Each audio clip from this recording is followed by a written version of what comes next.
Matter. We will note that this meeting is open for public attendance. However, if you have concerns surrounding COVID-19 and social distancing, we encourage individuals interested in watching this meeting to do so remotely via live stream on YouTube. I will ask Carlin to do the roll call and verification of quorum. Mr. Ebel. Ms. Bushman. Here. Mr. Pope. Here. Ms. Portson. Here. Mr. Wade. Here. Ms. Scott. Here. Mr. Robbie is excused. Ms. Rano. Here. Ms. Erler. Here. And we have a quorum. Okay, we will move into item 3, which is our Pledge of Allegiance. I pledge allegiance to the flag of the United States of America and to the republic for which it stands, one nation, under God, indivisible, with liberty and justice for all. We will move into item 4, public comments. Carlin, did we receive any email public comments? We did for the not. meeting? Okay, thank you. We have one person who we're all familiar with who would like to address the board. It is Carolyn Blakeman, and she is responding or speaking to Agenda 5A.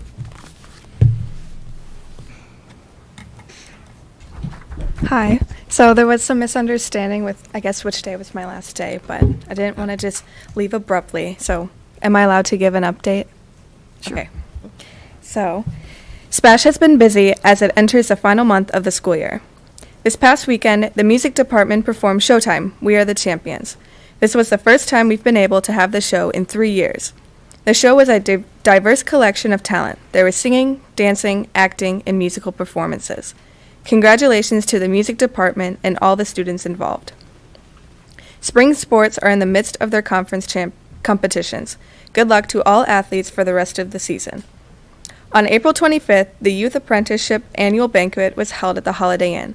Apprentices, bosses, school board members, administrators, and parents gathered together to celebrate the hard work students and companies have contributed to the program. The Youth Apprenticeship Program partners with local businesses to create opportunities for students to learn and work in real-life situations. State Senator Patrick Teston also attended. Many students have been busy with AP testing. Tests started last Monday and will conclude next week. Last week was Teacher Appreciation Week. Students wrote letters and made posters to show gratitude towards teachers and staff. Thank you, teachers, for all the hard work you contribute to the growth of students, our community, and our future. On April 27th, the class of 2022 celebrated Decision Day by wearing college attire to school. The last day of school for seniors is May 19th, followed by graduation on the 29th. Congrats to everyone graduating. Tonight is the Academic Awards program at SPASH. We will recognize students in grades 9 through 12 for their outstanding academic achievement, as well as Department Students of the Year. Unfortunately, this is my last time presenting the SPASH updates. Thank you for your time and attention at each meeting. Throughout the school year, my public speaking skills have improved. I gained a better understanding of my school and community, and my appreciation for the work this board does has grown. Thank you. Thank you. Thank you. Best of luck in all your future endeavors. We will move into our, is there anyone else here this evening? No one signed up, but is there anyone else here this evening who would like to speak to the board with respect to an agenda item? Seeing none, we will move on to presentations. The superintendent's report. Craig Gerlach. Have a short report to as we wind down the school year. Our COVID cases are continue to be very low. We have 6 staff positive staff members, 0 quarantine, 12 students positive, and 30 quarantine. Hopefully we're literally coming to the end of this thing. We have Chris Nyman with us. Chris, you want to just stand up to the podium? Chris is our new Director of Elementary Education and Assistant Superintendent. to replace Corey. This is just weird now. It is weird. It's very weird. So Chris is currently the Director of Learning and Student Achievement in Wausau. He comes with a wealth of experiences. He's been a principal, a supervisor of literacy interventions, a literacy consultant, coach, and facilitator. He's been a Title I director, an elementary teacher, a middle school teacher, and he's just been in a multitude of different districts. So we welcome Chris. We're excited about his leadership and where he's going to take us in the Ed Services Department and as the Assistant Superintendent. So with that, Chris, do you have any words to say? I would just like to extend my gratitude for this opportunity. Really excited to jump in and engage in the work. So thank you all for the opportunity, and I look forward to getting to know all of you. Good. Thanks, Chris. Thanks for coming, Thanks Chris. for being Appreciate here. it. We went through the interview process. We interviewed Chris. He walked out the door and said, "How do we get him here?" We're fortunate to have him. Okay, end of the year highlights. We have a number of graduation program ceremonies. As was previously stated, Charles Fernandez Center will be May 26th. That'll be at SPASH, 7 o'clock. The SPASH is May 27th, 1 o'clock. 2 o'clock, project search ceremony on May 27th. The SPASH special ed ceremony, I'm going to go back to that one. I already tripped up Caleb. I'm going to have Caleb touch base on the SPASH special ed ceremony and the project search ceremony. You recall last year we had a little confusion in terms of the differentiation of what they are. Well, thank you for letting me speak, especially with new board members. This is a great opportunity to kind of just clarify. The SPED ceremony is actually their graduation ceremony for those three. You received an invitation in your packet. These three unique individuals, the larger ceremony itself is kind of overwhelming for them. They walk with their senior class. All three of them, though, are projected to return in some sort of transition program the following year. So we hold their diploma actually until they complete it through their IEP process, whether that's through our Strive program or if they go into Project Search. At that time, they complete their programming, they receive their diploma, but we really encourage them to graduate from SPASH proper, as you would say, with their senior class. So that's what's unique about the SPED ceremony that will be held at 1 o'clock on that Friday. The second one, which is the Project Search ceremony, is actually a ceremony of completion. The individuals that are in this program have actually walked the stage with their senior class the previous year or maybe previous 2 years, depending on where they fit within their transition program. They go through the Project Search year program, which is a job training program. Upon that completion and the successful completion, they get a certificate of completion, hopefully employment, that's our goal, and then they also receive their diploma from their graduating class at that time. So it's two really unique but cool ceremonies that we're doing. One is graduation, one's more of a ceremony of sort. But it's always kind of been a confusion, so I wanted to make sure we brought this to attention and really encourage you to attend if you'd like to. That's a really cool process for everyone. Thanks, Caleb. You're welcome. And of course, SPASH is May 29th, 1 o'clock in the field house. We will then again have project graduation that evening, so that's exciting. And we have a Challenge Academy graduation June 9th at 12:30 at SPASH. You'll recall the Challenge Academy is the academy that we place students in Sparta at Fort McCoy. Retirement dinner is June 9th at the Holiday Inn. That's all I have. Are there any questions for me? Any questions of Craig? Thank you. Right, we will move into our consent agenda. The consent agenda this evening has the minutes of the prior school board meeting of April 11th, 2022, the minutes of the prior school board meeting of April 25th, 2022, the approval of the schedule of monthly bills, and the employment recommendations. Could I have a motion to approve the consent agenda? So move. Second. Motion by Wade, second by Ranow. Any discussion or questions on the motion? Hearing none? Oh, yes, go ahead, Barb. Where do we have the employment recommendations? I did not, They're in your packet. they're in the packet? Okay.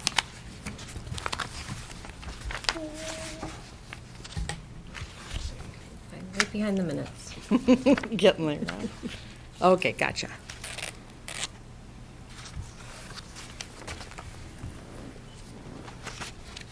Whoa.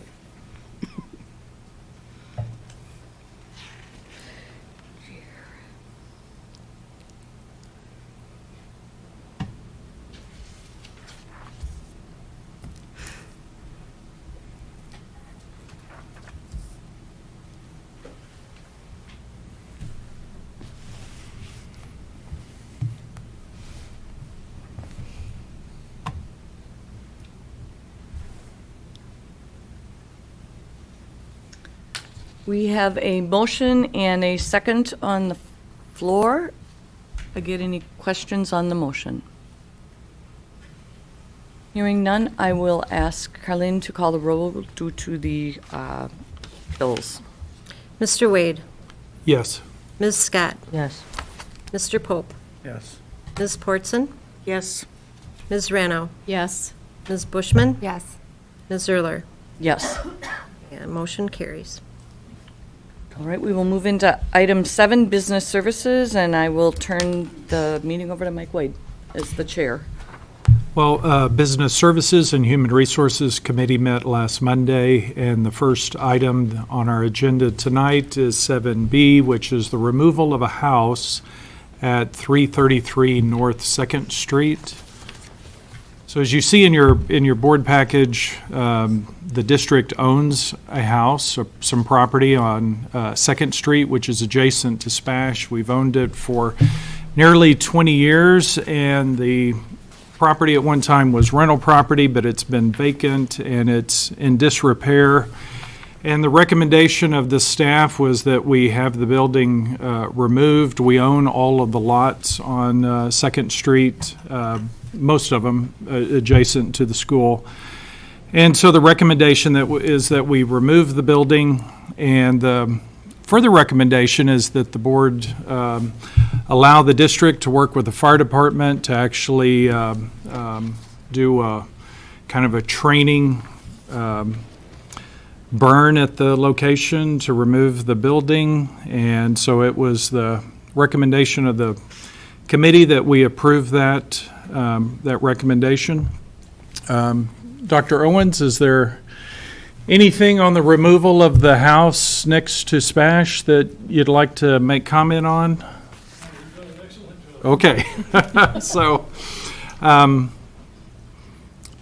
I will move to allow the fire department to burn the house for training purposes, and subsequently direct administration to raise any remains and restore the site to blend with adjacent lots. Second. Motion by Wade, second by Scott. Any discussion or questions on the motion? Are there other structures on that section of property just west of the parking lot? Tom, G asked if there are any additional structures on that property west of the parking lot. No, just the house. Just the house. So that's it. Once that's gone, there's no, wasn't there a bar there? That bar is there. Yeah. Oh, We don't okay. own that. Oh, all right. It's the one we don't own. So just, Adjacent lot is a small storage shed that we use for stuff, but it's not part of this lot or building. do we own up to where the bar is? Yeah, if you look at it in your packet, Yeah. the map, I'm looking at and that. we own all the lots on the east side of 2nd Street on that block, except for the little white inn. Okay. All right, thank you. Any additional questions on the motion? Hearing none, all those in favor with aye? Aye. Any opposed with nay? Motion carries. The next item falls under Human Resources, and that is 8, Section 8. And A is the district health insurance carrier proposal. The school district has its medical insurance with WEA Trust, and they've, in the upcoming renewal period, which starts July 1st, they have increased their premium cost by 19.5%. And so Administration went out through M3, their insurance broker, and looked at other carriers for medical insurance. And so we have some other proposals to share with the board. And Beth, do you want to talk about those? Sure. I think you pretty much covered it, Mike. We're looking at a 19.5 increase with WEA Trust. We've only been with WEA Trust for the last 2 years. Prior to that, we were with Security Health Plan for, I believe, about 12 years. So as we went out to bid, when we heard of this 19.5% increase, we did only have two I would say competitive bids returned to us. Two declined to provide a quote. So we're bringing forward the Security Health Plan proposal. It will result in no plan design changes for employees. It will allow us to keep the contribution rate for the full-time regular employees at 0. There will be a small increase for part-time employees. I am going to turn it over to John Preuss. He is our representative from M3 Insurance, and he's going to talk a little bit about the proposal, and then we'll entertain any questions that you have. I think you all should have a handout of the presentation. And John. Thanks, Beth. Good evening. Hi. So we'll try to keep it brief. If you look at the second page, you can see where Beth had mentioned the district's loss ratio. You can see right below the proposal from WEA. Had you just renewed with no changes from WEA, it would have resulted in a $2.9 million increase. The district's loss ratio is 104.3%. So that means for every dollar you were paying WEA, they were spending, $1.04. And that wouldn't have worked for them or for you really, and a change needed to be made. 14 members had exceeded $100,000 in claims, and WEA's position was that it was not competitive.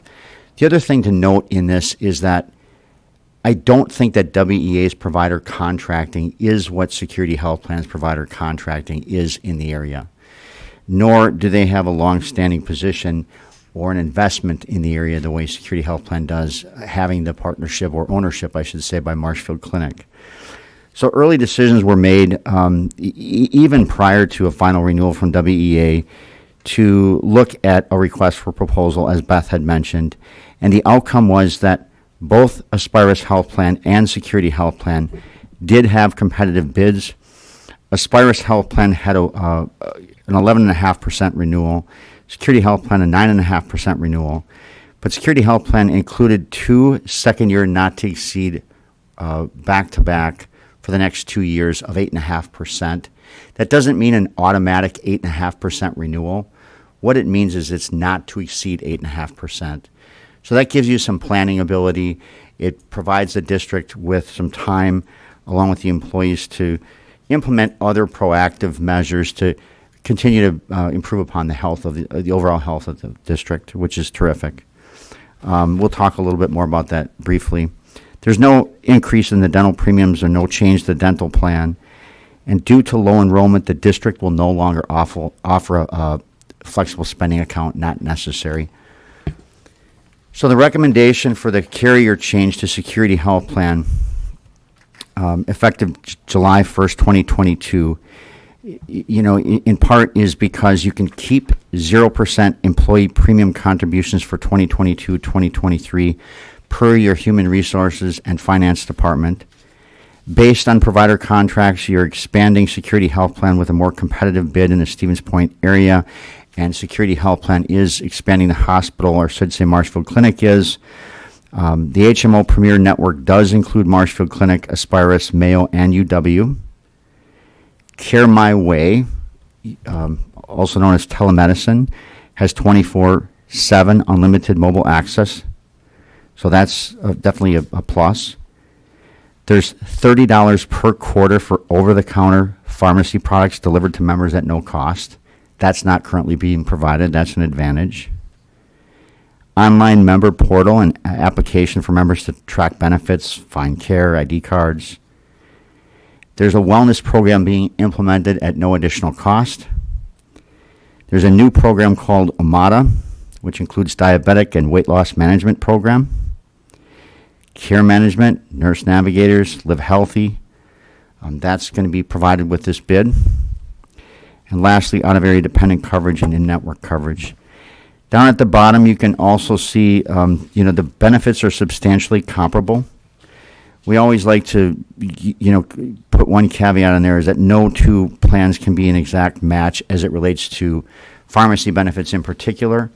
But I'll say that I don't feel that they're so different that employees are going to feel much disruption. In fact, I do think for the most part, the plan designs are, like I said, substantially comparable and in some ways an improvement. If you look down at the bottom of the second page, you can see that there's no change for the vast majority of employees. The exception, of course, being employees that have a scenario where there's 30 to 35 hours, there's a difference. But other than that, you're not seeing for employees that are 35 plus hours that there's a difference. So it's, no contribution changes, no plan design change, no deductible change. Given where we started, it's a very positive outcome. That's the presentation. It's short, but to the point. Are there questions? Yes. What is the slight rate increase for those that are part-time, or the 30 to 34.99? You can see in the second, down at the bottom, it says the 2022-2023 employee health premium contributions in green. You can see that for the high deductible health plan for single, there's no increase if it's 35 hours or more for a single, and for family, that's also true. But if it's 30 hours to 34.99, it's $55.57. That's the new health insurance rates for July 1st, 2022. That's actually $5. You can see it's roughly about $5 more than it was previously for a single. And then for a family, it was previously $115.17. That's going up to $125.59. If it's 30 hours and between 30 hours and 34.99. So it's going from $115.17 to $125.99. That's right. Thank you. And then in blue, you can see the differences also for, different pay, 19 pay periods versus 24 pay periods.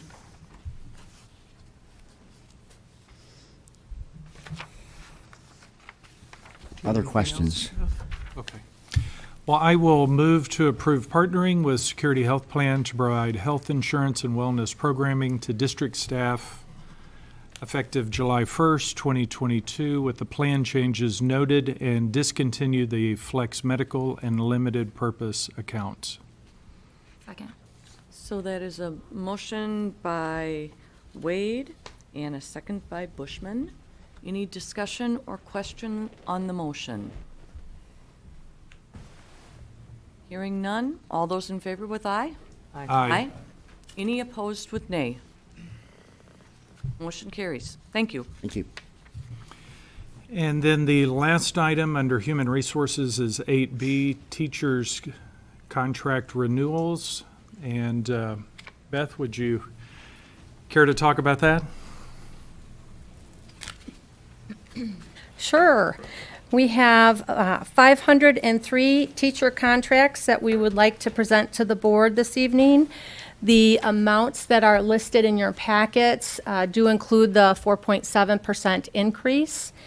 And we will be sending out contracts on or before May 15th. They're due back by June 15th. The only change from last year's contract template to this year's is the amount of the liquidated damages that we, the board approved a couple months ago, so. Well, I will move to approve teacher contracts as presented. Second. So it's a motion by Wade, second by Scott. Any discussion or questions on the motion? Hearing none. All those in favor with aye? Aye. Any opposed with nay? Motion carries. Thanks, Beth. We will move into the Ed Services portion of the meeting, and I will turn that over to G. Pope, the chair of the committee. Okay, we had 3 presentations at our last meeting. The first one was by Sam Dinga and Gigi Stahl. But now, I see they're here tonight. Are they going to do the same presentation tonight? Yeah. So I won't say any more about that. They're going to be taking care of that. Assistant Superintendent Corey Hirschbrunner gave information about the number of students opting out of state testing. The data showed that before the pandemic, we had 26 students in the district opt out. This past year, we had 119 students opt out. Before the pandemic, the opt-outs really hurt us. They counted as 0 on our district, but when the pandemic happened, this procedure was stopped. So right now, they don't hurt us. That's not to say that might not change, but right now, they're not hurting us. And then the third thing, we had an instructional leadership plan that Corey and 4 other principals and 1 assistant curriculum person was working on. But they're going to also do that tonight, so I'll just let that go to them. Then the last thing was the secondary math instructional materials. And you have in your packet a summary. There's no page number on here, so I can't tell you what page, but there's a summary of the quotes for buying the instructional materials for the new illustrative math program. Do you have it up there?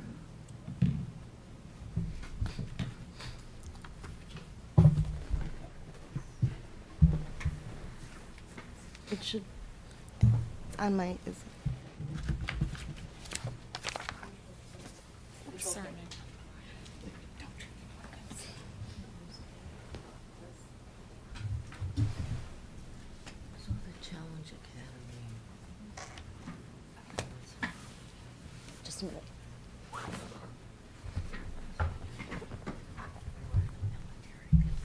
Hello, everyone.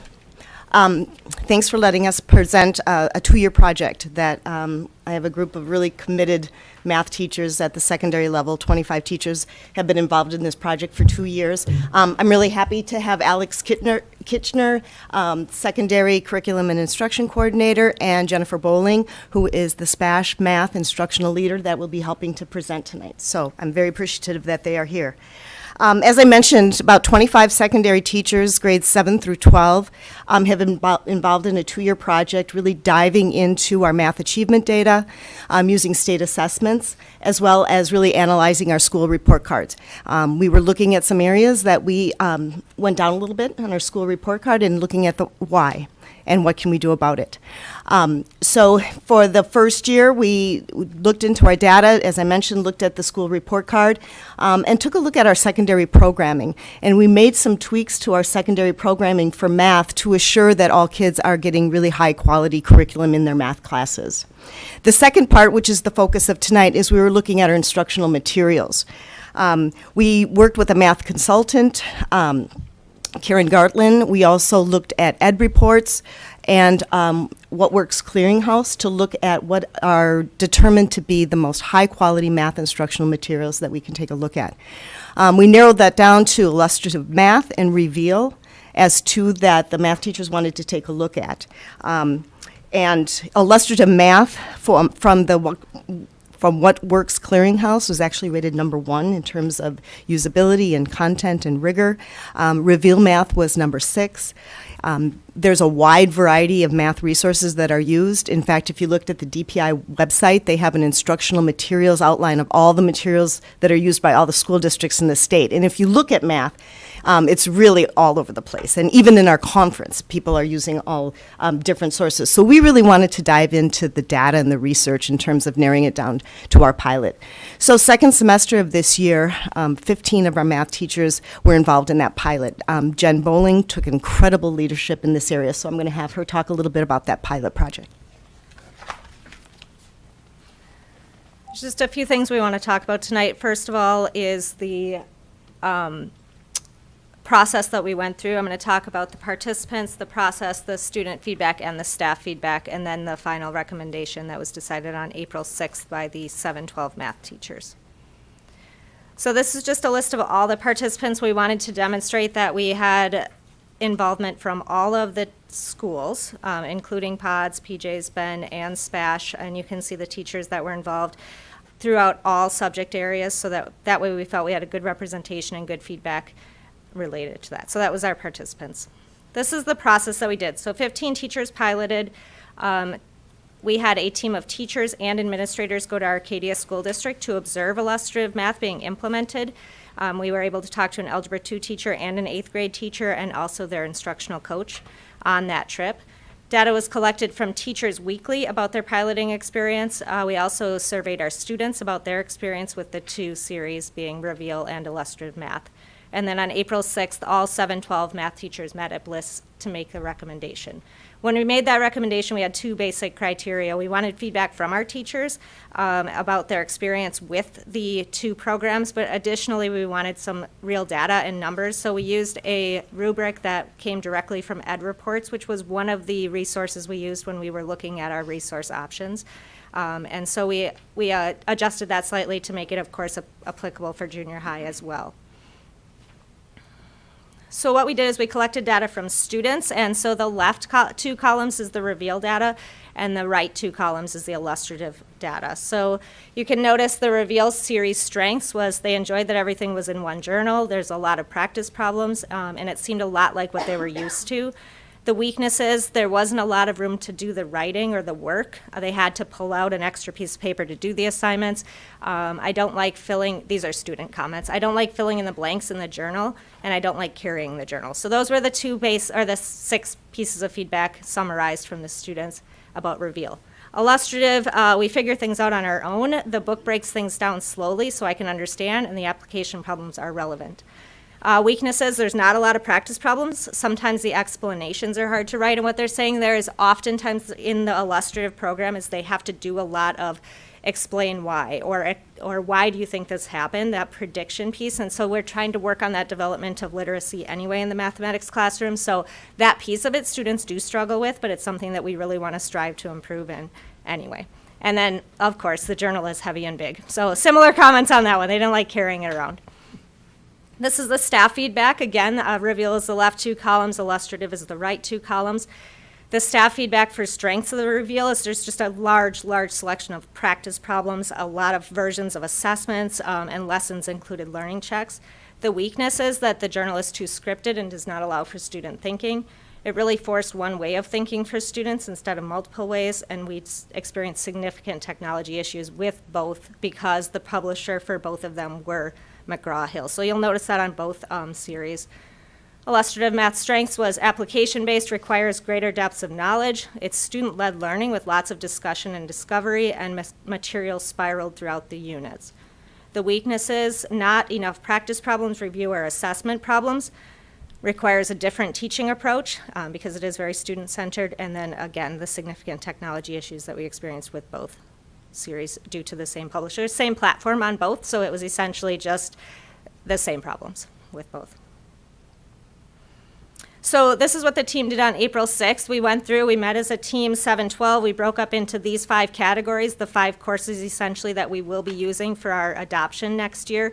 And so we had them do a rubric score with their teams, individually and then as a team. And so the team rubric score, as you can see for Reveal, is 25, 23, 27, 19, and 24, and the illustrative 32, 31, 35, 31, and 33. And again, the max score on the rubric is 36. So then once we had all that, each of the groups of team teachers from each of the categories, courses, broke down their reasoning for why they chose it, and then at the end, every team made a recommendation, and as you can see, every team chose illustrative math. So 100% of the 712 math teams recommended the illustrative math series.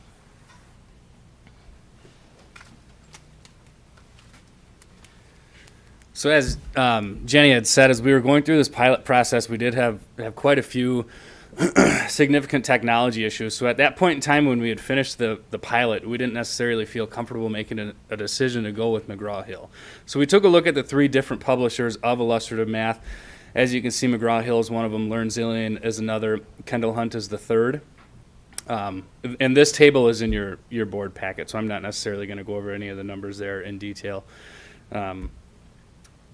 But what we found throughout that process of looking at all three publishers as a whole is that Kendall Hunt and Learn Zillion, the workbooks were broken up into 3 workbooks instead of 2.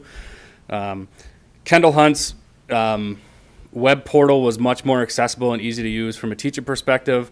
We didn't necessarily have to worry about assigning students to the web portal or anything like that. We did with the McGraw-Hill web portal. So we kind of got away from the tech issues that we were having there. One of the other things that teachers really liked about the Kendall Hunt assessment portal was that the assessments were available in PDF and Word, which they were not with either of the other 2 publishers. So there was really a large list of things that we looked at with each publisher, including like lessons downloadable via Google Docs and PowerPoint and that kind of thing. And really, Kendall Hunt was the publisher from a web portal series that really checked all the boxes that we were looking for. Moving forward and looking at the professional development aspect of things with Kendall Hunt and illustrative math, the upfront PD for IM is really in depth, and it kind of spans out over the course of 2 days. And they call that a teach and learn. And what that kind of goes over is the pedagogy, the mathematical progressions throughout each course, instructional routines on how lessons are planned and ran throughout the day, and then other embedded supports that are put in place through the curriculum itself. And then with that plan, we would also get 2 additional customized support modules for our 7-12 group of math teachers.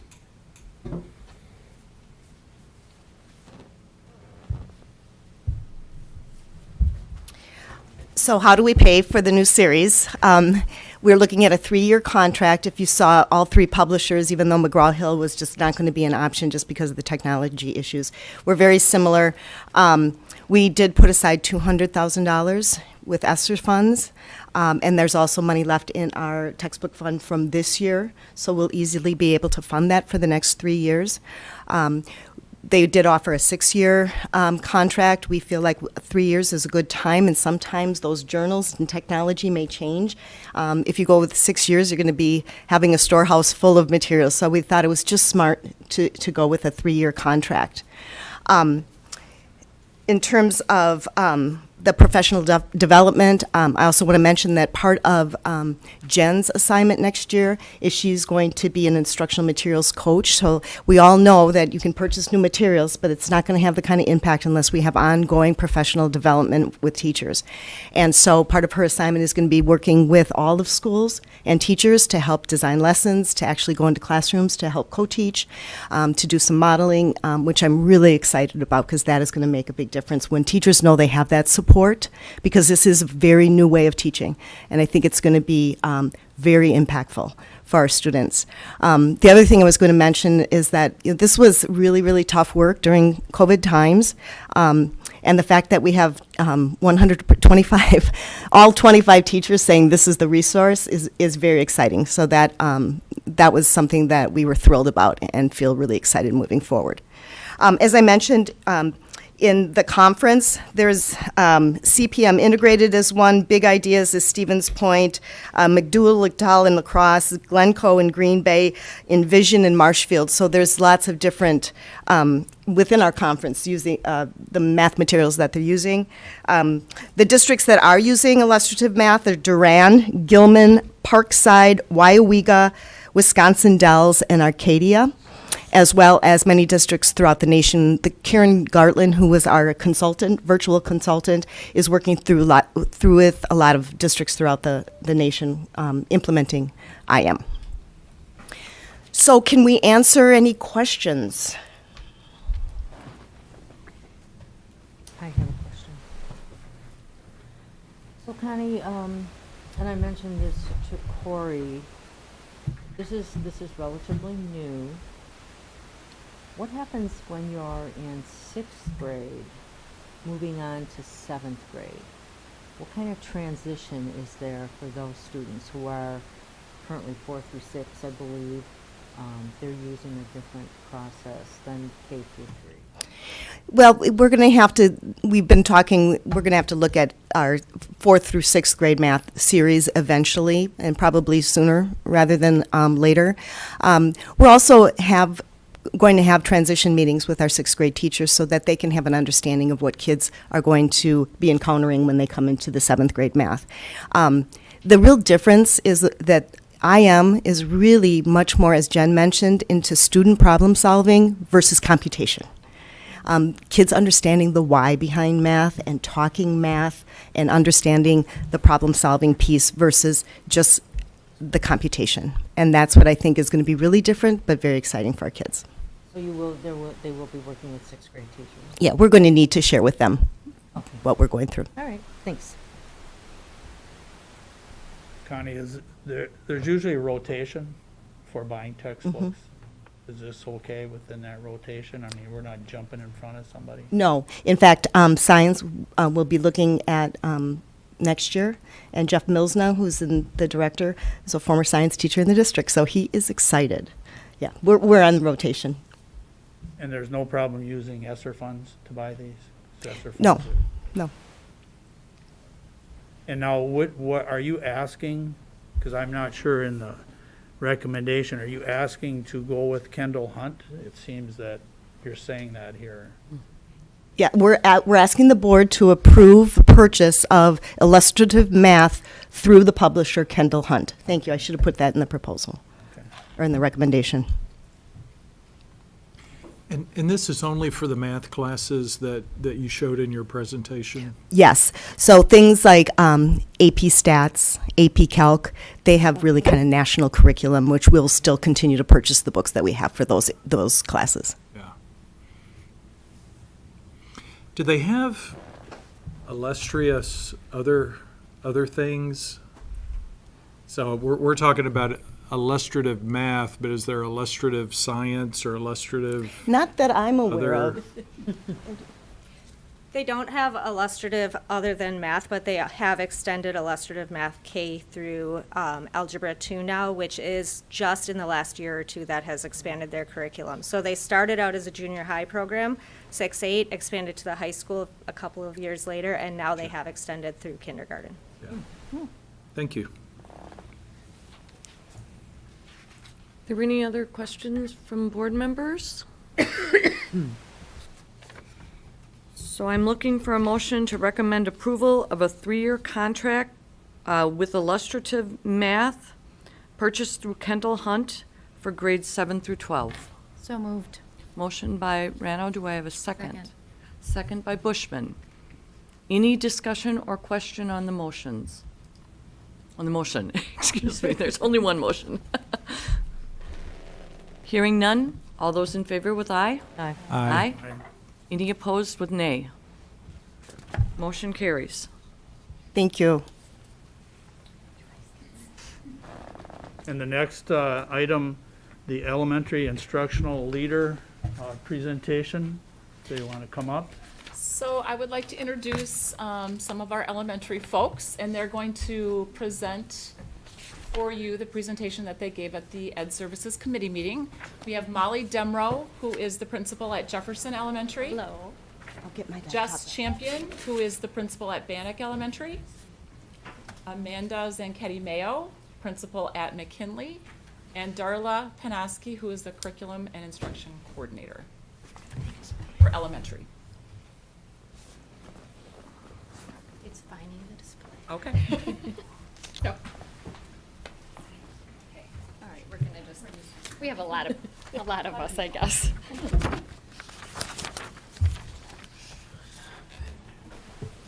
Honey, you're still connected. I think that might be why.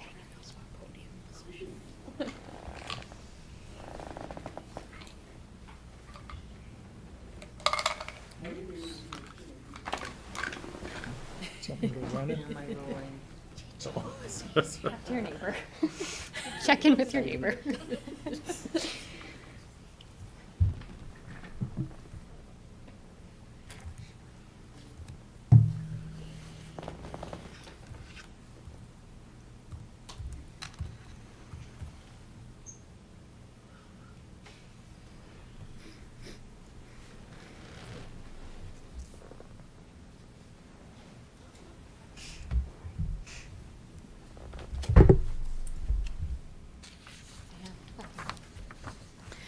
So what we're going to do tonight is present to you what we presented at the Ed Services Committee meeting. So that's why our screen says that it's an update. What I would like to do first is to just give you a little bit of background of how we kind of started this whole process. All of our students are supported through the MLSS, or the Multi-System Level Supports process. We use MLSS instead of RTI. RTI is another acronym, Response to Intervention, because MLSS encompasses a lot more than just intervention. This process provides scaffolded instruction and tiered interventions to ensure all students receive supports as they grow as learners. And it assists in closing gaps in students' performance as early as possible, and it really relies on our data.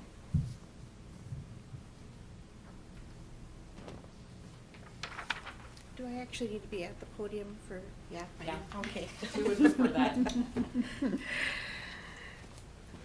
So, classroom teachers, along with our reading specialists, deliver a lot of the different interventions that kids need in order to close these gaps. And they work. They really do. But sometimes this comes at the expense of our deeper universal instruction, that instructional piece that all kids get in the classroom, whole instruction. And while we want to make sure that everybody has the interventions that we need, sometimes by devoting a lot of time in terms of preparation, learning how to do these interventions to fidelity, brainstorming what different interventions would work best, and grouping kids, that comes at the cost of preparing for deeper quality universal instruction. If your universal instruction isn't as strong as you would like it to be, you might start to see more gaps in kids with their performance.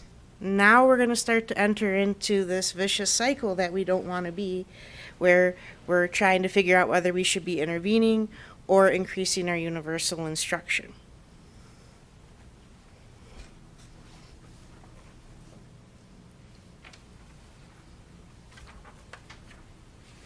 So here's what we have currently in place. We have 3 to 4 instructional leaders in each one of our buildings. And what you have to recognize is these are our core classroom teachers that, just as Amanda just shared with you, their responsibility is that core instruction, and we're doubling that up with the interventions as well. So not only are they providing interventions, but they're also then helping to lead our student services meetings for those students who are underperforming or have lagging skills. They're also planning those RTI interventions and really doing a lot of that administrative side of things as well as the actual instruction. So they also help us with planning for those professional development days that we have and our additional trainings that we have at the building level with FastBridge, our new screener for this year, as well as then EduClimber, which is our data warehouse that we use as well. So there's a lot that they're doing in addition to that core classroom instruction.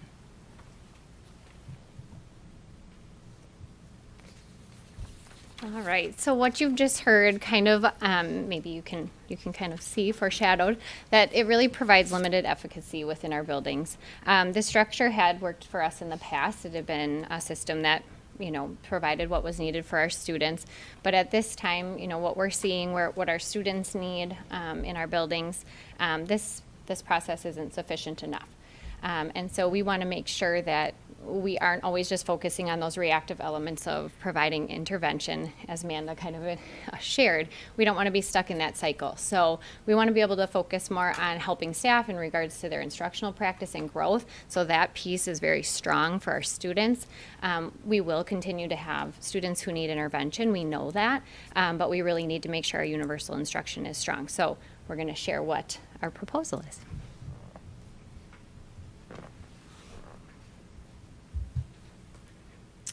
So one of the things that we have done is this year we've implemented FastBridge, which is a screener, K-10, and we screen 3 times a year.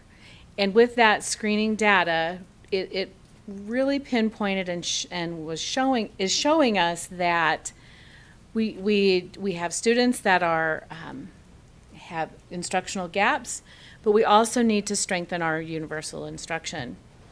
In order to do that, we need to have the ability to plan and to be able to meet and collaborate. And we're finding that with different meetings and just different supports that we're needing to provide with our students, that time to collaborate is shrinking. Staff feedback from the past several years have indicated that we really need a specialist in the building.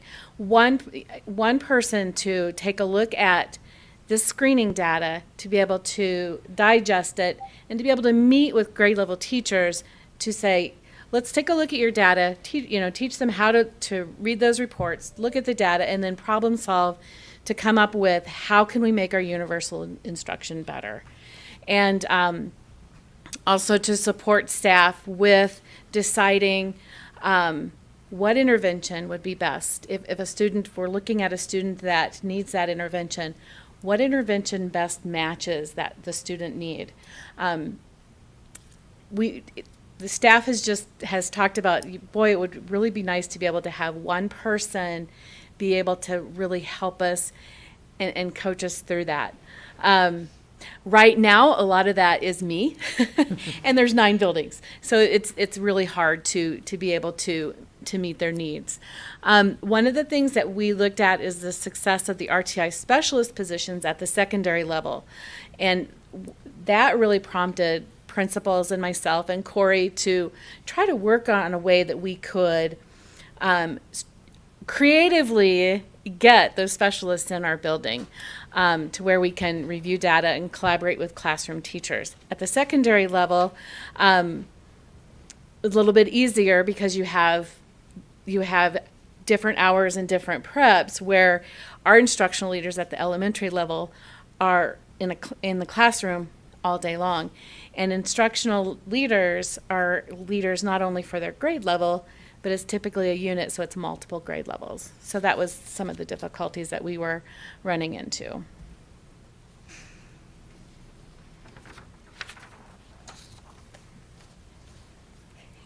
We should plan the dance part better.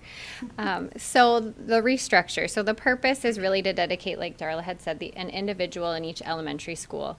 And the responsibility is quite large, but it's always done in a team. So our buildings all have leadership teams, and we have those staff members that work alongside administration. We all work together to make sure that our MLSS process is meeting the needs of our students. So by having this one person, it really will help us to be more effective with our time, and then really being able to identify what students need. It is one thing to note too. So some of the interventions that are provided for students are also like our classroom teachers. So again, the load on our classroom teachers and instructional leaders is very, very large.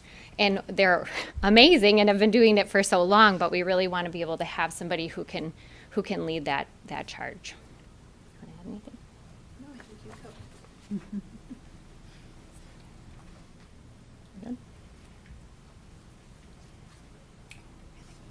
That's me. That's me. So as we were talking about what can we do, how can we help support our teachers, how can we help support and try to solve this problem that we have, we went to Corey, and Corey was tasked with, yep, that sounds great, but we need to come up with a cost-neutral plan.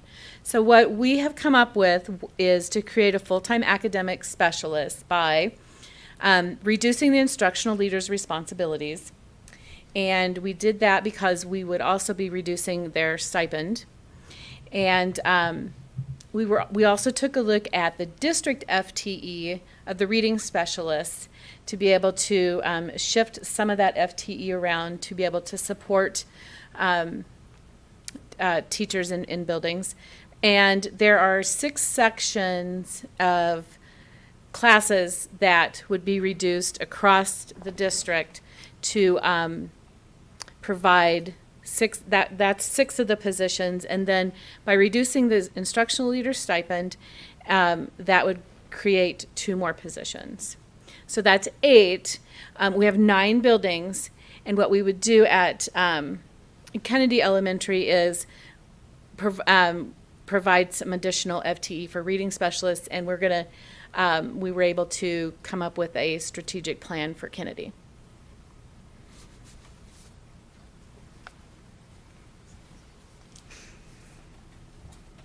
So as you can see by our slide, our timeline is quite short. So we prepared this for Ed Services last week in anticipation of preparing this and sharing that out with our instructional leaders, those that are currently our instructional leaders, to then have a meeting with them on this Wednesday afternoon after school. So we'll share that job description with them, as well as then the new instructional leader job descriptions that go along with that as well. Our intentions are to have this posted and do interviews the week of the 23rd. Does anyone have any questions for So basically, in a nutshell, we feel like this concept is going to better meet the needs of students, enhance our universal instruction, and it's just a creative way to provide more supports in our building. We're asking the board for your approval tonight for the concept as a pilot for next year, and we'll continue to give you updates throughout the year on how things are going, and we'll continue to monitor our data throughout. We've gotten feedback from instructional leaders on this concept throughout the year, as well as staff within our building. So this will not come to a surprise to any one of our elementary staff, because principals have been taking information back to them as we've been discussing it during our meetings. So with that, any questions? I just want to say I appreciate the creative problem solving, especially creating these cost neutral positions. I recognize that's not easy, and I think it's exciting. I think it'll address some of the challenges, and so I look forward to seeing how many people are interested in applying and the outcomes. I also like how it's a pilot, because it gives you the ability to pivot if it's not meeting the outcomes we're wanting it to. Barb? I have 2 questions. No one's losing their job, right? Okay.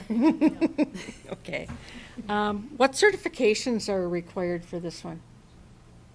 So currently we're looking for somebody with an elementary certification or reading support specialist. It could be a special education teacher. It could also be possibly even an ELL teacher. Okay, so they don't need all of those certifications, but any. Really that elementary ed focus. Okay.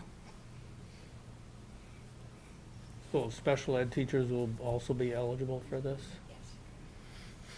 Yes. The only problem, and we mentioned this when you had this in Educational Services Committee, is you mentioned like somebody might go from a class of 20 to 29, which is quite a jump. And I'm concerned about that teacher walking in and saying, oh, you know, I got 9 more kids that I didn't know about, or at least I didn't know about when I left school the previous year.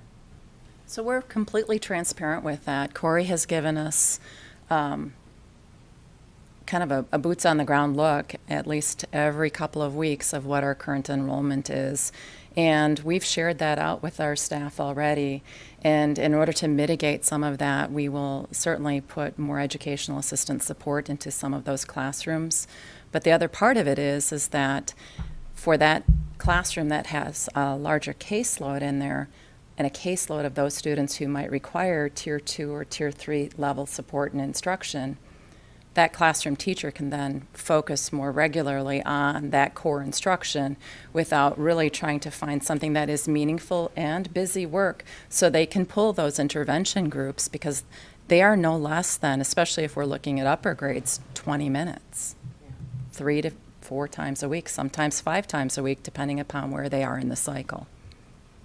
The principals have been really transparent every time we have met and had this discussion, going back to their staff and letting them know this is kind of where we're at with this plan. And so it would not be a surprise to teachers or to staff to find out that, oh, a section's being reduced, because that has been communicated throughout our process. Which happens on any given year. We're shifting teachers and grade levels and sections just depending on what those enrollments are.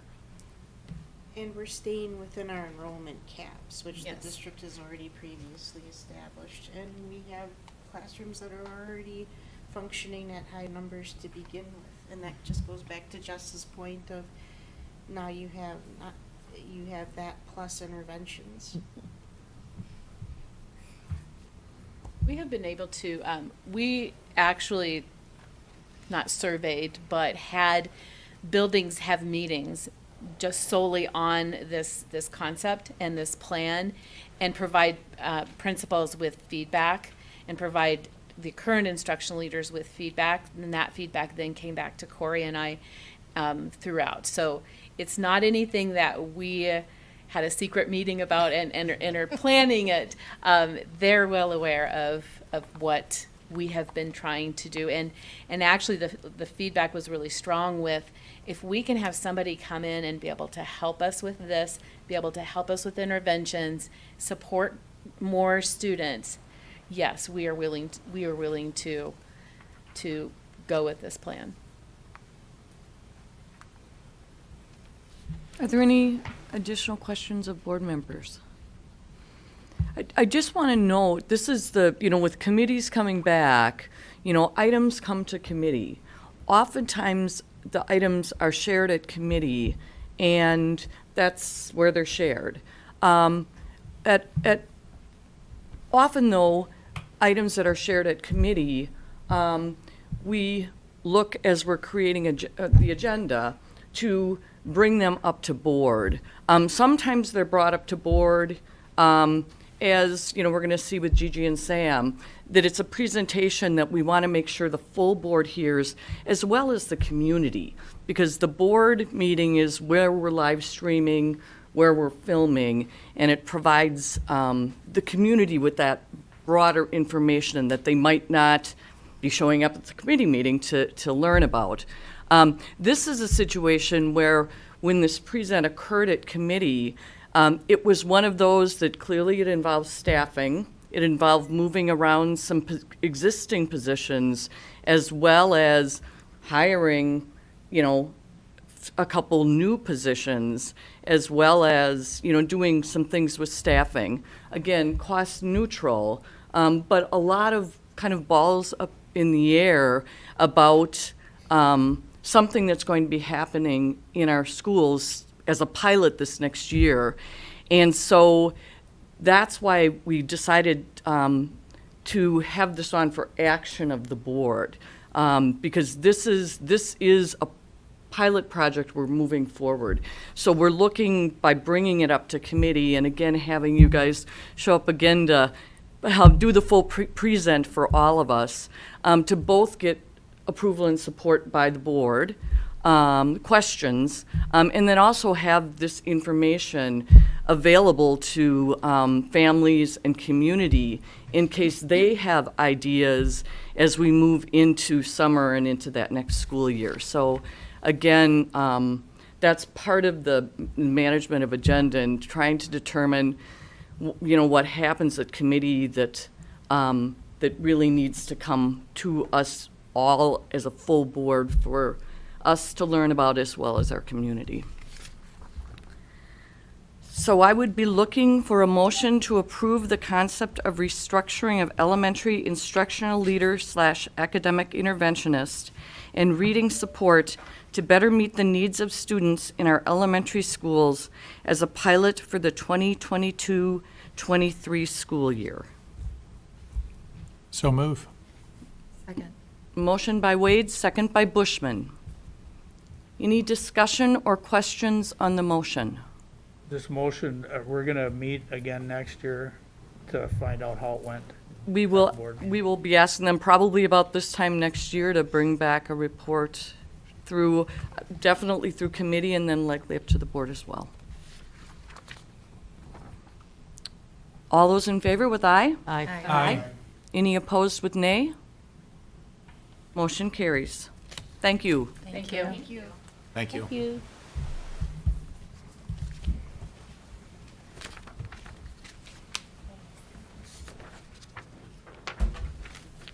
And the next, Mr. Dinga and Ms. Stahl made a presentation to the Ed Services Committee, and they're going to do that presentation here on the work that they've been doing in the district this past year.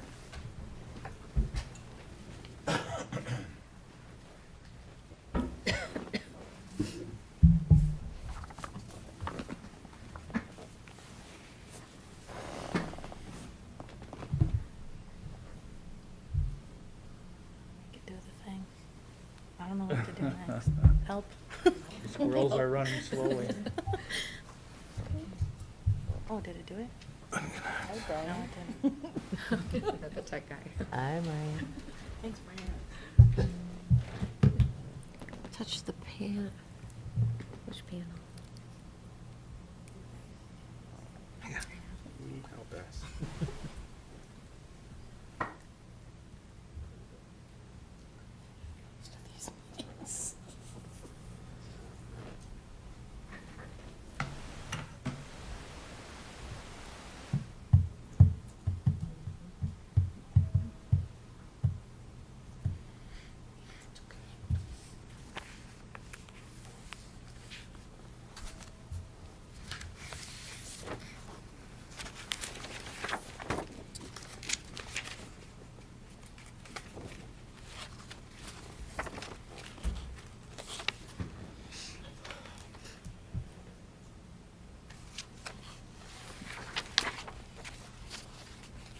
You guys want to start? I'll restart your machine and see. You bring your laptop up now? Don't you just love technology?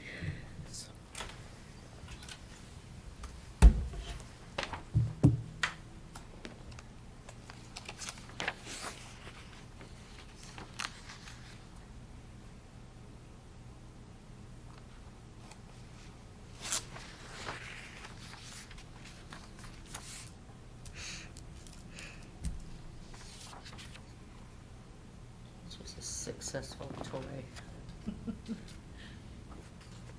Mr. Likes it. Curly, oh my God, he was, if it's got likes it. wheels, Yeah. that's it. He can pack stuff over that guy. Then we have my little baby. Chewing on that? No, he's just told me that my granddaughter bought this thing. She said, I think it's a hug the kitty. Okay, that's fine. They wore us out every night. We're just exhausted. We get out. How old is your dog? He's only about 10. He's only, I rescued him. They thought he was between 4.5 and 5. My son has a mini too, about the same age. But he's got like an injury on his back. Ours is about 10, and I've noticed lately, drove into the driveway of the house, and he was barking. Now you come in, sometimes he's asleep somewhere, and They sleep a you lot, can man. go inside, Yeah, there's- you know, Okay. walk around, he's down in the basement, sleeping. What It kind is wouldn't he? come up. We couldn't get Bliss to sway to come up. Bird dog. You know, there's-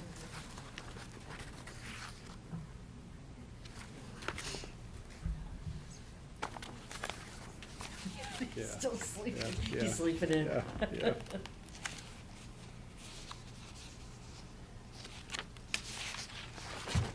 I was sleeping.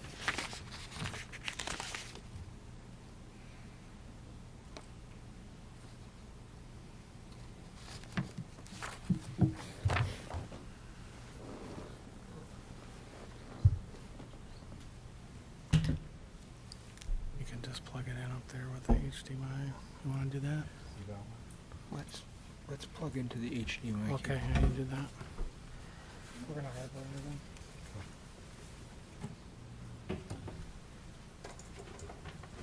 Computers aren't recognizing the Bluetooth. How rude. Yeah. So is Craig doing like a countdown? He really hasn't been. Really? No. He didn't walk by going 16 days, He really- 4 I've not heard that hours, one time. 17 minutes. He's looking a little relaxed though. Unless he's got it secretly No. somewhere, I don't know. Nope. All right. I'm a little anxious. No, I even tried here. It's not connecting. Input? Which one? Try HDMI 2.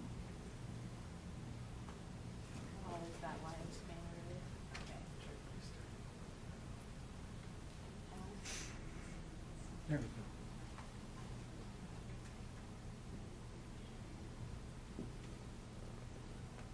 go. There we go. So we need the clicker. Oh, we do need a, oh, we got it? Oh. Did you bring it back to your office? HDMI. Thank you. Oh, there, first one. Woohoo, one minute. Break, I want pizza. Yes. I'm hungry.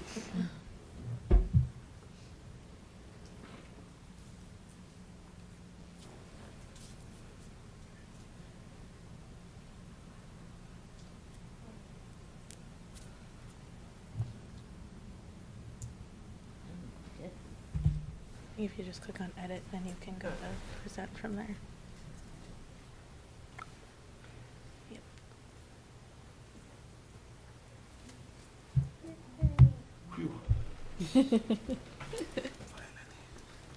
Woohoo. All right. Thank you, everybody, so much for your patience. Yeah, you know, it's just always an adventure. So we're super excited to be here today to talk to you a little bit about what we've been doing.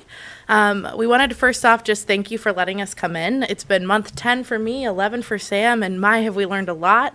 And we're still super excited to be here. So it's going to be a good time to kind of give you an update on what's been going on over the past 10 months. So we're going to run through who we are, a program summary, some specific examples and personal stories to kind of deliver what that actually looks like. And then we'll pause at the end if you have any comments, questions, or cries of outrage. So I'll let you introduce yourself. And before I do that, I did share last time that we designed this presentation, we thought we had an hour. Then we were told it's 20 minutes. So, and when we were asked to present to the board, we thought maybe we could screen it down, and Corey said, no, just leave it like that, just go through. So we might go a little faster. My name is Sam Denga, my pronouns he, him, his. And I'm Gigi Stahl, and I use she, her pronouns. So we have a mission and vision up on our website, and I thought for the point of today, I would summarize it into 3 big pieces. So the first one is that part of our job is to look at what is provided in the classroom and make sure that we have opportunities to provide options for students that have a mirror of their experience, so you can see that with little kid in the bottom, and then a window into the experience of others. So part of our work is focusing on that classroom experience. What are kids seeing? Are they reflected? And do they get an opportunity to learn about somebody else? The second big piece of our job is ensuring that all of our staff and all of our students feel like they genuinely belong, and not like they were just invited, but like this place was made with them in mind. So then that last piece is really focusing on learning, because we are a school. So making sure that we have opportunities to do all 3 of these things with an equity, diversity, and inclusion lens in mind is really what our mission and vision has been in this work. Did I miss anything? Nope. Crushed Got it. it. All right, take it away, Sam. So program summary of what I do. I do sit on cabinet, and I think I bring equity, diversity, and inclusion lens to a lot of the things that come through cabinet. I support staff where necessary. I'm called into meetings to help, either navigate the meetings or help bring different viewpoints or bring my skills to issues. So I do travel to different schools and support principals and teachers where needed. We are part of a peer group that I co-created. We meet once a month now, I think. Yeah. Because this job, EDI, is really fairly new in school districts, so we wanted to know what other people around are doing. So we created this group, and it's been helpful for us to kind of compare notes and learn what others are doing, make sure they have resources. We're not recreating the wheel, and it has been working for us.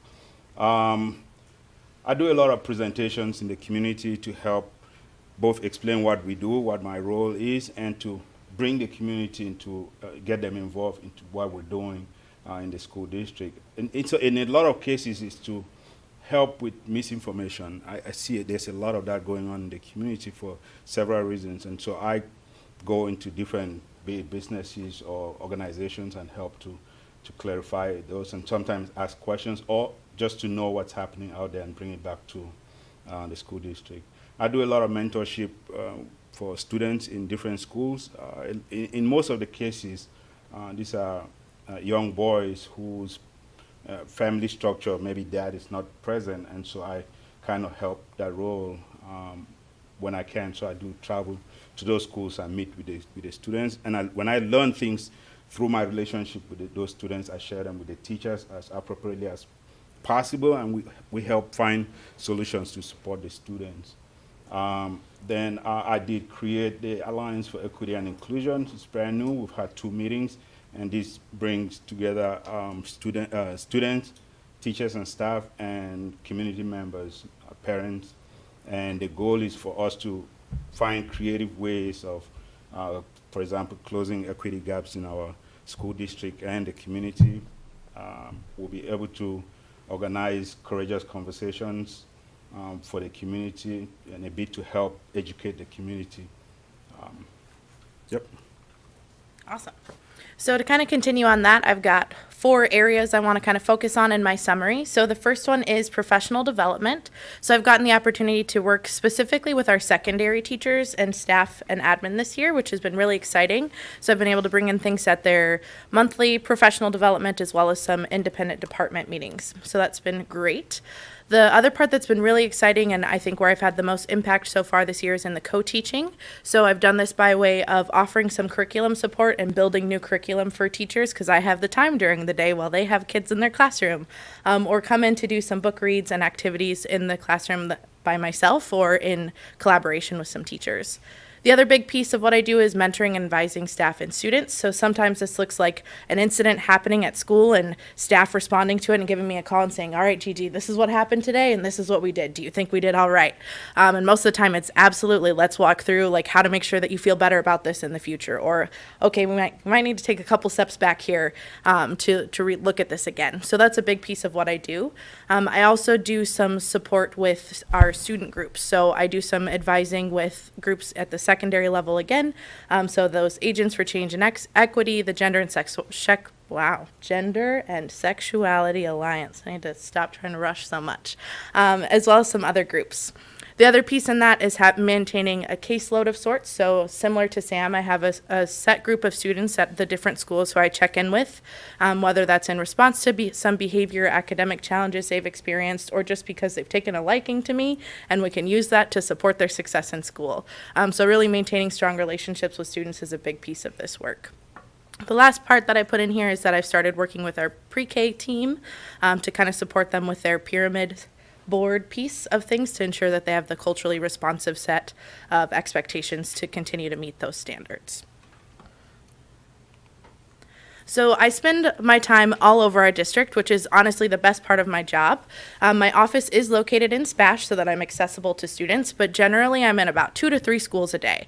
So this is what my schedule looks like, but it kind of just depends on what happens throughout the district. So the beginning of the school year, I spent, most of my time just working out of different buildings. But as a result of building those relationships, now when I spend time in the buildings, I hardly get a moment to even open my laptop because people are so warm and inviting, and they want my feedback or they want me meeting with their students. So this time spent in 14 different buildings, though it has been challenging, has been exceptionally rewarding, and I'm seeing a large return on that time spent. So the example I want to give you just to really demonstrate what this work looks like is going to collaborate all of these things I put together into one beautiful story. So I'm going to crash you through a really quick storybook. So once upon a time, there was a caterpillar and a snail, and they were trying to get to an event together. And I read this story to 9th graders. And the caterpillar and the snail have to go under a fence to get to this event. The caterpillar can fit just fine. The snail can't. And they get in this big argument about how hard it is for the snail. And the caterpillar's like, come on, I don't just have it easy all the time. Have you ever tried shopping for shoes? I have 16 feet. It's a nightmare. And the snail's like, I don't have feet. I've never even thought about that. I'm not saying that you have it easier. I just can't fit under this fence right now. I really want to get to this event. Can you help me out? And so they figure out a new way to get to this event, and it's a wonderful story. They have a great time.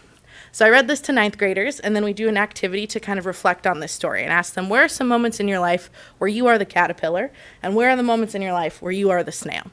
And they have to fill it out in this little triangle. And then that top part of the triangle, they have to demonstrate what you would do if you are the caterpillar. How can you make sure to look out for your snails? Or if you're the snail in this moment, what can you do to advocate for yourself? Or how can you look for somebody to support you in this challenge? And it was a really wonderful learning experience in ways that I didn't anticipate. So I got to have a really great one-on-one conversation with the student who told me, Miss Gigi, I'm a caterpillar because I have my hair cut in a mullet. And I was like, okay, this is not where I was expecting this to go. Can you tell me more? And he's like, well, it is just the best style of haircut. So that makes me really awesome. I was like, cool. Who's the snails? He was like, well, everyone else. And I'm like, okay. Again, didn't anticipate this direction, but what can you do in that top part of the triangle? And he had to sit there for a moment, and he came to the realization that the most important thing he could do was recognize that everybody needed a different kind of hairstyle to look their best.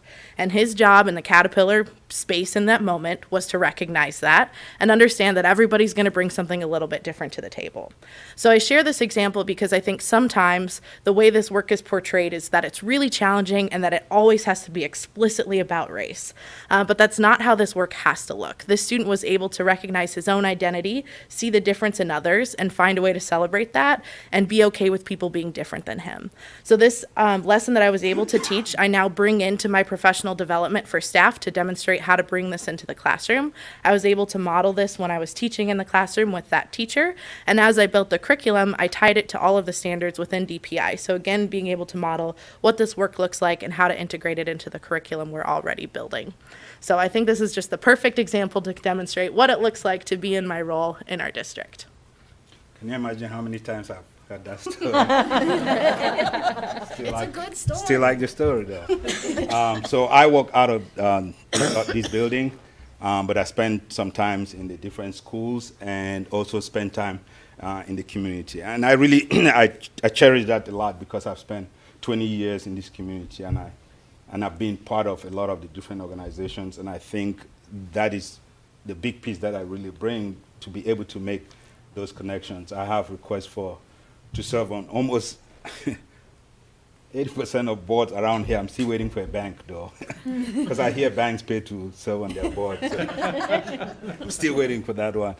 But I think what that helps me do, especially when I'm meeting with parents, is either I went to school with some of the parents, or I have worked with their kids at the Boys and Girls Club, and some of the parents today, I did work with them as kids when they were at the Boys and Girls Club. So I think being out in the community really helped me make the connections and understand the issues that are out there in the community. Two examples that I wanted to really share with what my role is. We had a meeting with folks from Hmong Uplift. It's an existing program in our community, but it was kind of fizzling out, and they wanted to bring that program back. So they met with Gigi and I. During the first meeting, everything they were asking, I recognized that we do have an organization here in our community that could be a better fit, and that was the Boys and Girls Club, and I serve on their board. So I really encouraged them to meet with Boys and Girls Club, set up that meeting. We were part of that meeting.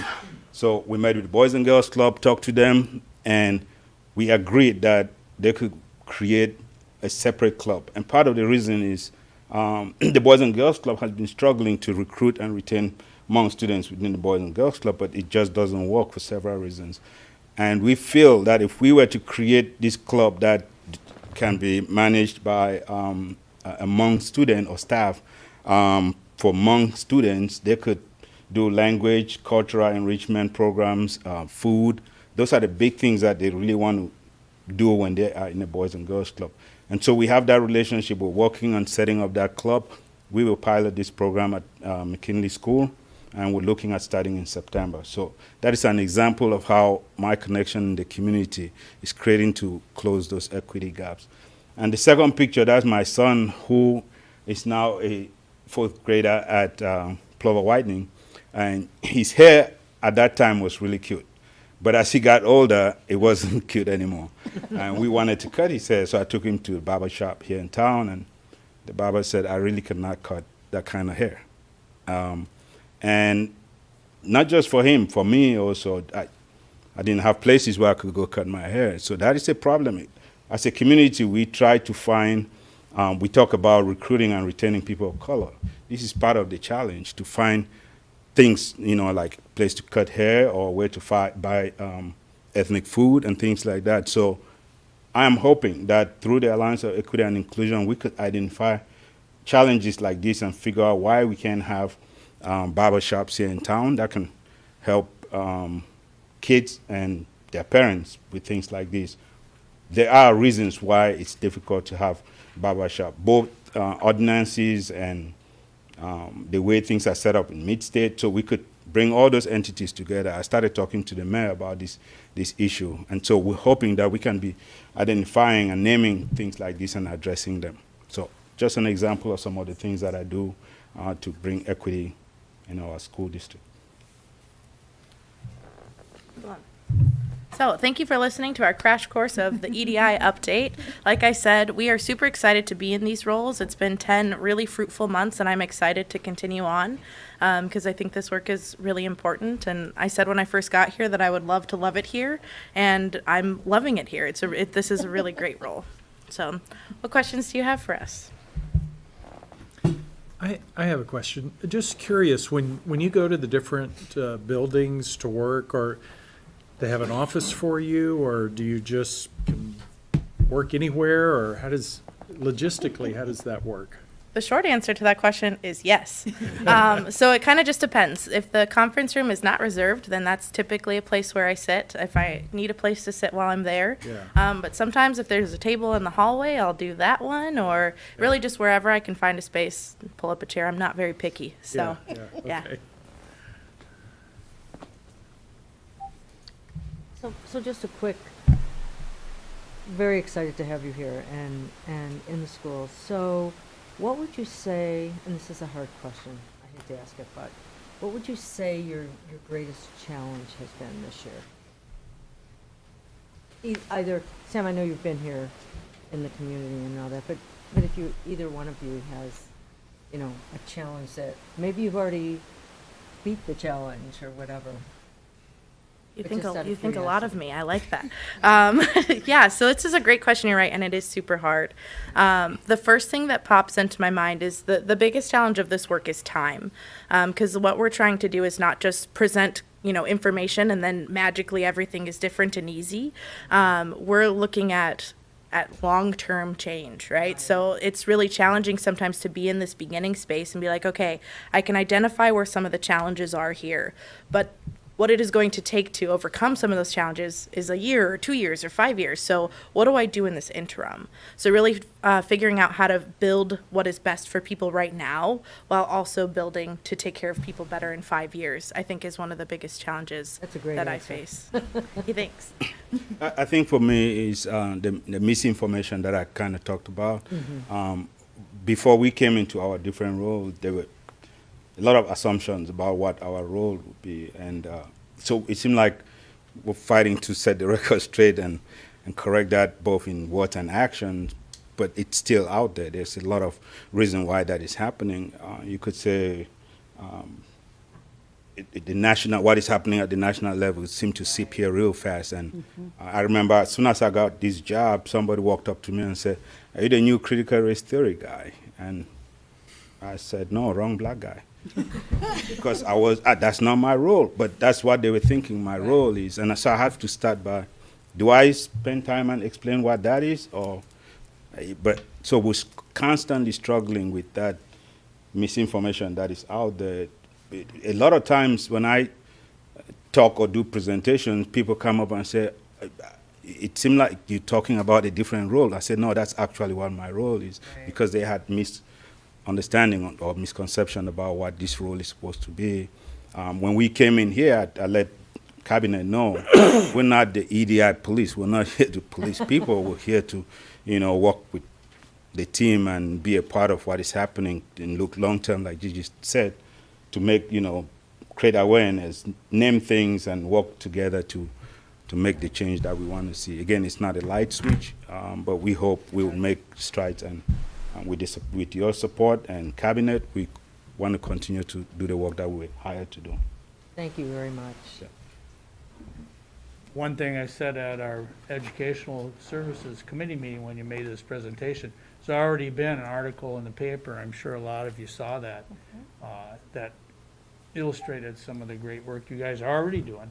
And what I was, say, impressed about or really happy about is that you were helping individual students already, you know, that it can come that fast and that it can happen. So it's a great article. Thank you. Okay. Yeah, thank you so much. Any other questions at all? I guess I have just one, I have one question. Yeah. And it actually relates to, well, Sam, you were on the WPR, the, what was it called, road trip or? Route 90 Like, something. Yep. Yeah. Yeah, but so did an hour-long presentation, and one of the questions that was asked that, you know, I think for me really kind of hit home was this sense that that by providing this service to students, there's the potential that something else may be being taken away from someone.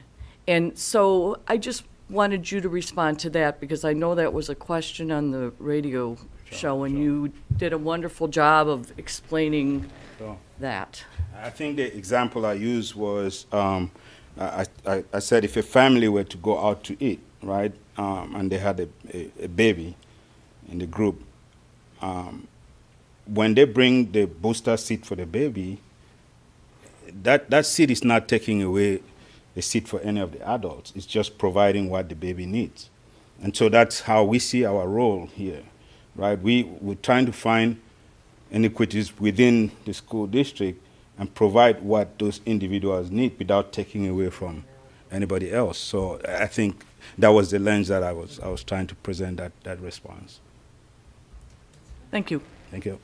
Thanks for coming. Thanks, guys. Thank you. Nice job.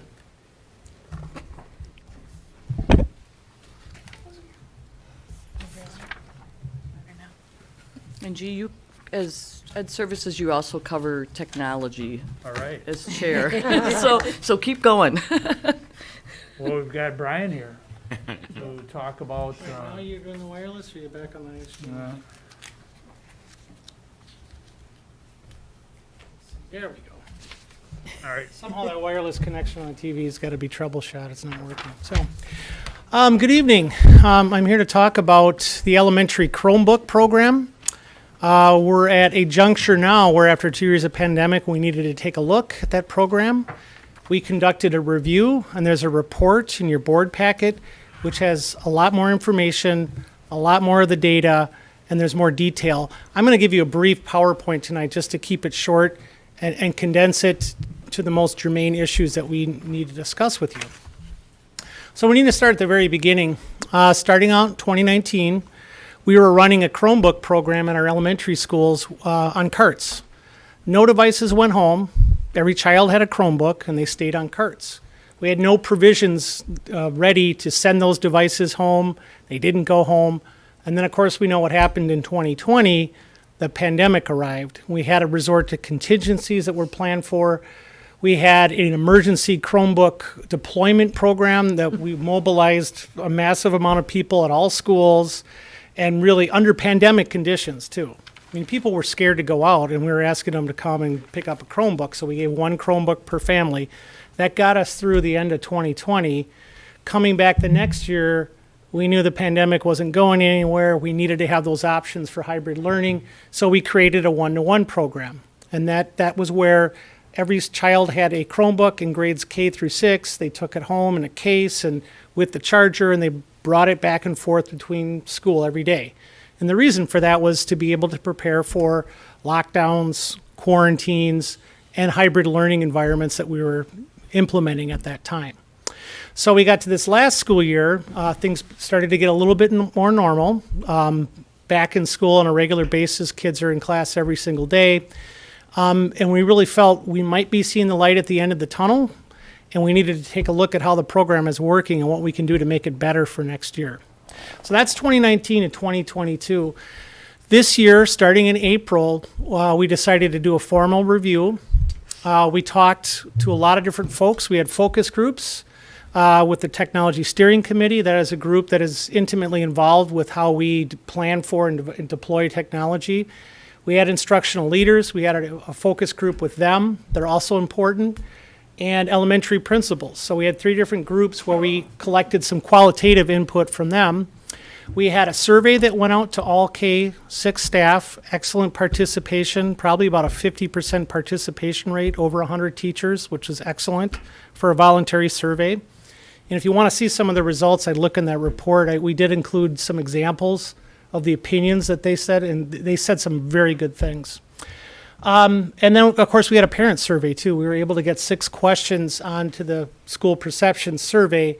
That did make our timeline a little tight because we were waiting for those results to come in to include them. So now we condensed all this in, and we're getting it to you right now in May, because we need to implement these changes over the summer, and we also have to let folks know before the end of the school year what is it that we're doing.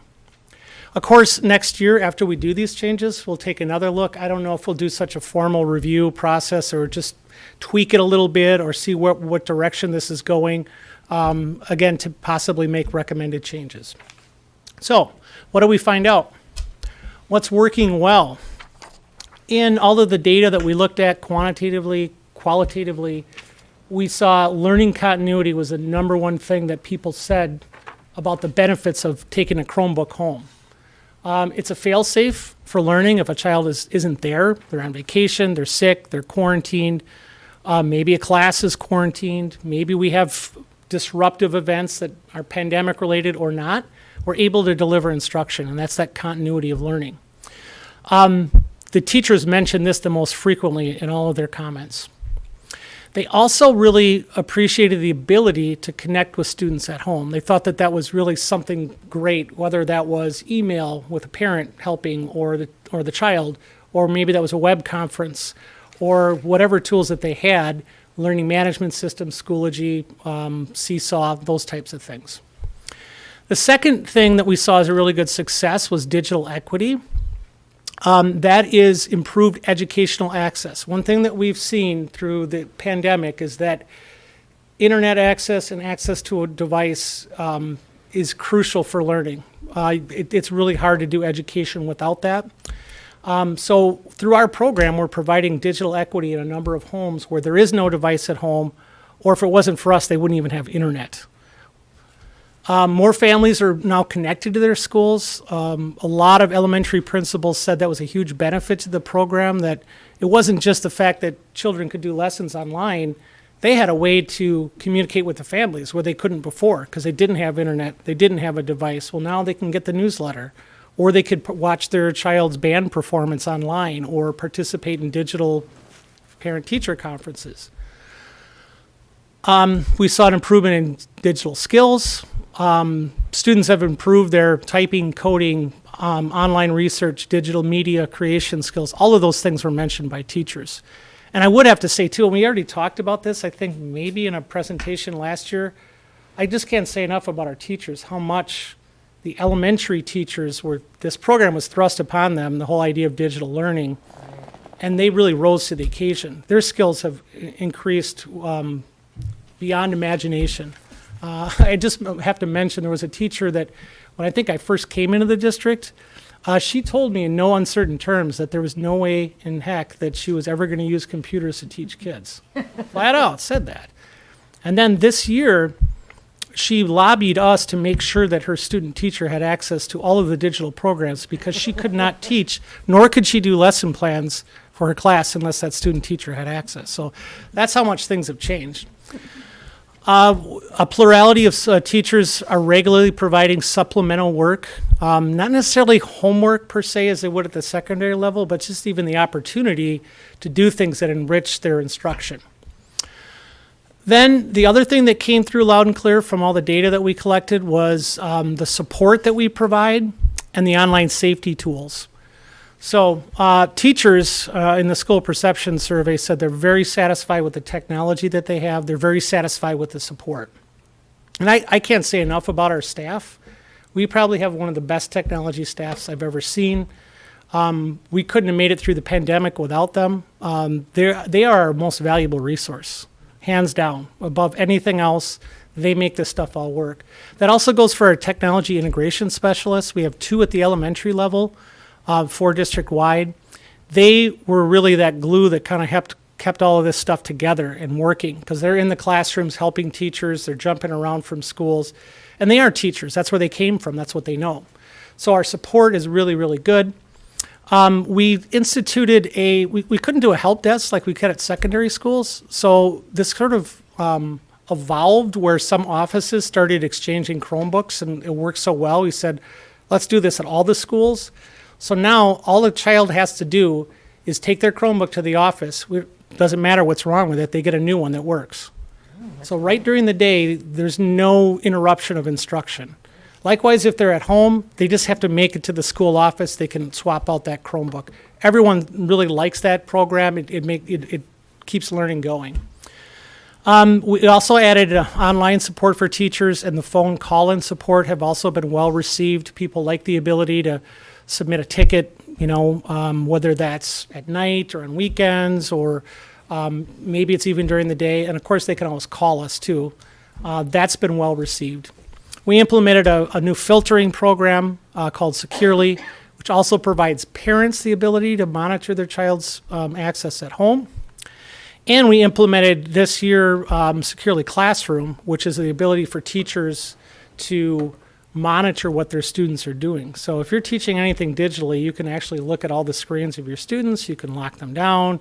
You can direct them to one website. That's been very well received by teachers at all levels, K-12. So that's what's working well with the program. What are the challenges? Primary grades are probably one of the biggest challenges. It's the age of the students. Kindergartners are not necessarily ready for the responsibility of toting a device back and forth. The additional weight was mentioned very frequently, that it was a lot for a kindergartner or even a first grader to, it doesn't seem like much to us, but just add more stuff in the backpack. There was that. Less digital work was required. I'm not going to say that there aren't kindergarten teachers out there that do digital work, because I know that there are, but for the most part, they do a lot less digital work. It's not every day. It's not enough to warrant the transportation of the device. And what we also saw is a natural dividing line, and this is interesting because it mirrors our original setup of the program. It's K-1-2 is different than third grade. At that time, we had made the kind of decision to do touchscreen Chromebooks that were touchscreen. And that was universally wanted by those teachers in those primary grades. So then third grade didn't seem to matter. Well, we saw the same results when we asked about, should there be discretion, or what age should these go home? When we looked at primary teachers versus what the upper grades said, it was pretty clear primary teachers felt the devices should stay at school, whereas if we're third grade and up, they saw a lot of benefit to the devices going home. Charging is a universal problem for all teachers. Even the ones that were very supportive of the program and wanted it to continue just said, please, can you do something so that we can help kids that just need to charge their device at school because they forgot to charge it. So we need to have some option for providing charging at schools, and that would include carts and extra chargers in the classrooms. Family education came through a little bit too, that we heard from staff saying that they wish we could reinforce the expectations. I feel like when we rolled this out a year or two ago, we did kind of a massive effort with videos and things. We need to redouble those efforts and just let parents know, hey, here's the expectations for caring for the device. Also let them know again about all the wide variety of online safety tools that we have that people do not know about, or maybe they forgot about. I think we felt like we did one campaign and then we haven't continued that. So we'll be looking into some more communication to go out district-wide and also at the school level.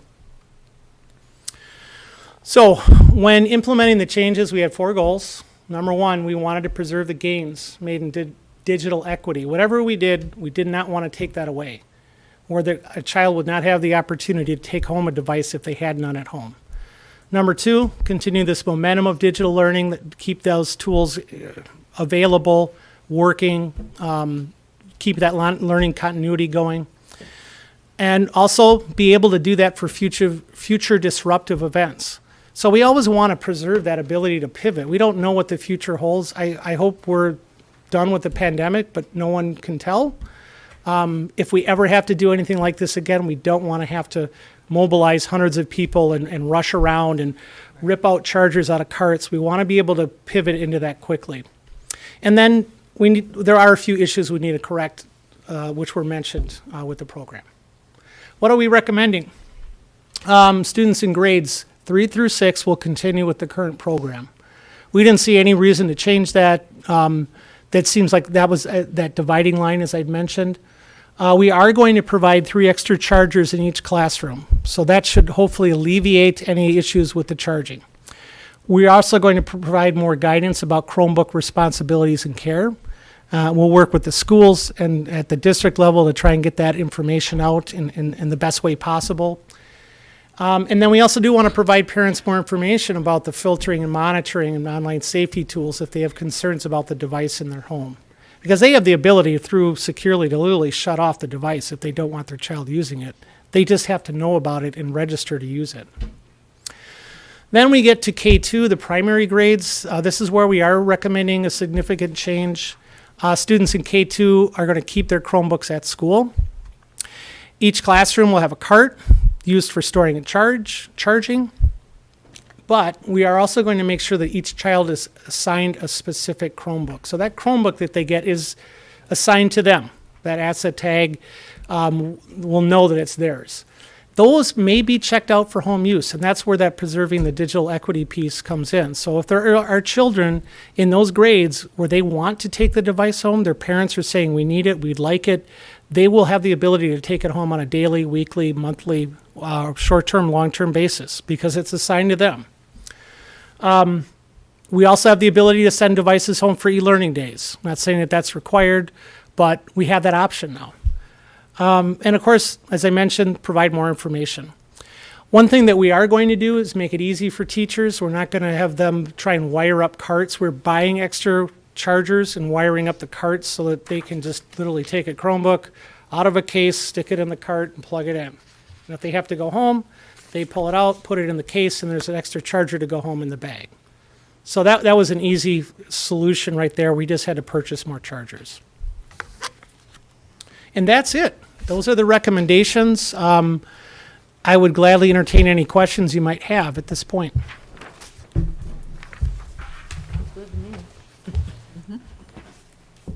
Board members have any questions of Brian? So everybody above 6th grade automatically takes their Chromebooks with them? Yes, that program is continuing. It's working well. No changes need to be made there. So seeing no questions, I would look for a motion to approve the program changes as presented. So moved. Motion by Randall, Second. second by Pope. Any discussion or questions on the motion? Hearing none, all those in favor with aye? Aye. Aye. Any opposed with nay? Motion carries. Thank you, Brian. We will move into general, future meeting dates and time. We've got our June 13th regular school board meeting. We have our school board retreat now scheduled for June 29th. And we will have our regular school board meeting for July 11th in the event that we have a meeting in July. In the past, we have, that's the month that a lot of our administrators on the 11-month contract are not available. And so we often do cancel that meeting. In the event there is a need for it, particularly with respect to employment recommendations, sometimes we're looking at things like that. We will definitely let board members know. So if you can just hold both that committee and board date. I believe the first Monday of the month is the 4th this year, so we would likely, if we need to do it, we would move that to the 5th. So we now, I am looking for a motion to go into closed session under Wisconsin Statutes 1985, paren 1, paren C, considering employment, promotion, compensation, or performance evaluation data of any public employee over which the governmental body has jurisdiction or exercises responsibility. Specifically, consideration of employment recommendation and contracts for 1, Ben Franklin Junior High School principal. 2, PJ Jacobs Junior High School psychologist intern. And 3, school psychologist. So moved. Motion by Scott, do I have a second? Second. Second by Bushman. Any discussions on the motion? I will have Carlin call the roll. Ms. Bushman? Yes. You have to say yes. We Yes. have, so for new members, we're required to take a roll call vote on heading into closed session. That's just a rule. Mr. Pope? Yes. Ms. Portson? Yes. Mr. Wade? Yes. Ms. Scott? Yes. Ms. Rano? Yes. Ms. Erler? Yes. And motion carries. Okay, if you can give us like 10 minutes about